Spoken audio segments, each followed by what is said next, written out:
नमस्कार मित्रों, आप सबका बहुत बहुत स्वागत है। रचना जी, आपने अपनी जो जन्म कुंडली भेजी है उसके अनुसार इस साल आपके वैवाहिक कार्य के अच्छे संकेत हैं। निश्चित रूप से इस साल के अंत तक आपका वैवाहिक कार्य संपन्न हो जाना चाहिए।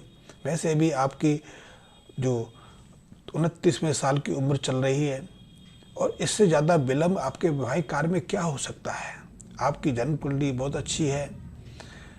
सबसे पहले तो आपकी जन्म कुंडली में बृहस्पति चंद्रमा के विराजमान हैं और वो गज केसरी प्रदान कर रहे हैं। और जिस जातक की जन्म कुंडली में गज केसरी ऐसा योग विद्यमान रहता है और वो भी किसी त्रिकोण भाव में, तो वो बचपन से सुख साधनों की पर्याप्त मात्रा उपलब्ध कराता है। ऐसे व्यक्ति को बचपन से ही माँ बाप का पूरा प्यार मिलता है, पूरा सहयोग मिलता है। शिक्षा में विघ्न बाधाएं नहीं होती हैं। जीवन निर्बाध गति से आगे बढ़ता रहता है। हर ज़रूरतें सहजता से पूरी हो जाती हैं और ऐसा व्यक्ति यदि प्रयास करे तो सरकारी नौकरी भी उसको अच्छी से मिल जाती है। वैसे आपको सरकारी नौकरी नहीं होनी चाहिए क्योंकि सूर्य आपके 7वें स्थान में है। ऐसे में आप प्राइवेट नौकरी में होंगे तो अच्छी स्थिति में होंगे। धन के रूप में देखें तो आपका जीवन निश्चित रूप से संपन्न रहेगा। और बृहस्पति का चंद्रमा के साथ विराजमान होना भी आपके वैवाहिक कार्य के लिए, दाम्पत्य जीवन के लिए अच्छे शुभ संकेत हैं। लेकिन आपकी जन्म कुंडली के 7वें स्थान पर सूर्य का शुक्र के साथ में, मंगल और बुध के साथ में मेल बना के बैठना आपके वैवाहिक कार्य की शुरुआती अवस्था में कई तरह की अड़चनें खड़ी करता है। इसीलिए इतने लंबे समय तक आपका वैवाहिक कार्य संपन्न नहीं हो पाया। जो कहते हैं कि जब शुक्र सूर्य के साथ में 7वें स्थान पर विराजमान हो जाए तो अधिकांश मामलों में ऐसे जातकों का पर्याप्त विलंब के बाद ही, पर्याप्त देरी के बाद ही विवाह जैसा कार्य संपन्न हो पाता है। विवाह के संबंध बात चलती है, बात चलते चलते टूट जाती है। सूर्य 7वें स्थान में कई तरह की प्रतिकूल स्थितियां पैदा करता रहता है। जीवन साथी के साथ कई बार मतभेद हो जाते हैं, झगड़े बने रहते हैं, या फिर अनावश्यक हम एक दूसरे के प्रति अविश्वास का भाव पाल लेते हैं। कभी कभी एक दूसरे से अलग होने के लिए भी हम बाध्य हो जाते हैं। तो ये सूर्य का 7वें स्थान पर विराजमान होने की एक अशुभ स्थिति रहती है। यदि हम व्यापारिक कार्य करते हैं तो उसमें पूरी सफलता हमें नहीं मिल पाती है। यद्यपि 7वें स्थान का सूर्य हमें दूसरी तरह से नौकरियां उपलब्ध कराता है। तो साथ ही आपकी भाग्य स्थान पर शनि है और शनि की महादशा का आपको समय लगा हुआ है। इसलिए इस वर्ष आपके वैवाहिक कार्य की पूरी संभावना है।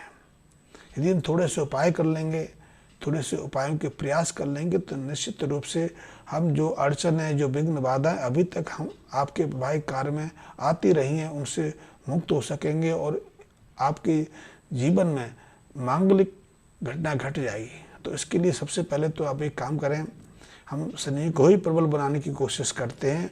तो आप लोहे की एक अंगूठी लेके जो बिना जोड़ की हो, यदि ऐसी अंगूठी नाव के अंदर जो लोहा प्रयुक्त होता है उसकी मिल जाए, या फिर समुद्री जहाज में जो लोहा प्रयुक्त होता है उसकी मिल जाए तो आपके लिए बहुत अनुकूल है। अन्यथा आप कहीं से भी लोहे की अंगूठी ले लें, उसे अच्छे से चमका लें, उसको रेगमाल से रगड़ के अच्छे से सुगम बना लें और उस अंगूठी को अपने उंगली में धारण कर लें। ये आपके लिए बहुत महत्वपूर्ण है। इसके अलावा क्योंकि आपकी जन्म कुंडली में केतु 12वें स्थान पर हैं, तो 43 दिन लगातार काले सफ़ेद तिल लेकर आपने उन्हें, यदि आपके आसपास कोई कुआं हो, चाहे कुआं पानी युक्त हो या बिना पानी के हो, आप उसमें 43 दिन तक लगातार काले सफ़ेद तिल डालना शुरू कर दें।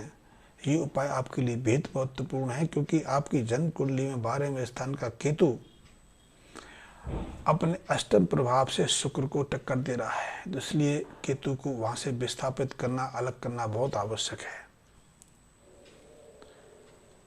इसके अलावा 27 शुक्रवार के दिन आप लाल ज्वार लें और ये ज्वार भी कम से कम आप 700 ग्राम लेंगे। 700 ग्राम ज्वार लेकर उसे किसी मंदिर में देते रहें और मंदिर में यदि गाय है तो उसको गाय को खिलाते रहें। यदि मंदिर में गाय नहीं है, मंदिर भी आपके आसपास नहीं है, तो आपके आसपास कोई गौशाला होगी, कोई गाय को रखता होगा, तो गाय की सेवा करके गाय को चारा भूसा डाल के लाल ज्वार खिलानी बहुत आवश्यक है। लाल ज्वार खिलाने से आपको गाय माता का आशीर्वाद मिलेगा और दाम्पत्य जीवन के साथ साथ जीवन साथी का अच्छा सुख मिलेगा, क्योंकि लाल किताब में गाय को दाम्पत्य जीवन के लिए, जीवन साथी के सुख के लिए, वैवाहिक कार्य के लिए सबसे श्रेष्ठ उपाय माना गया है। वैसे आप गाय को नियमित रूप से अपनी थाली से निकाल के गौग्रास का सेवन भी करा सकती हैं। अपनी थाली से कुछ भोजन का अंश निकाल कर उसको कुत्ते को और कौओं को भी दे सकती हैं। ये भी अच्छे उपाय हैं। इनके माध्यम से हमें 3 ग्रहों का अच्छा प्रभाव मिलता है। इससे शुक्र का अच्छा प्रभाव मिलता है और चंद्र मंगल अपना पूरा प्रभाव दे पाते हैं।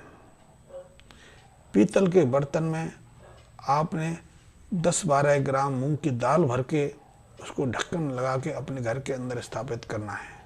ये थोड़े से उपाय हैं। इन उपायों को आप करेंगे तो निश्चित रूप से आपके जो वैवाहिक अवरोध की जो स्थितियां हैं, आपके वैवाहिक कार्य में जो पर्याप्त विलम्ब हो चुका है, उससे आप मुक्त हो जाएंगे।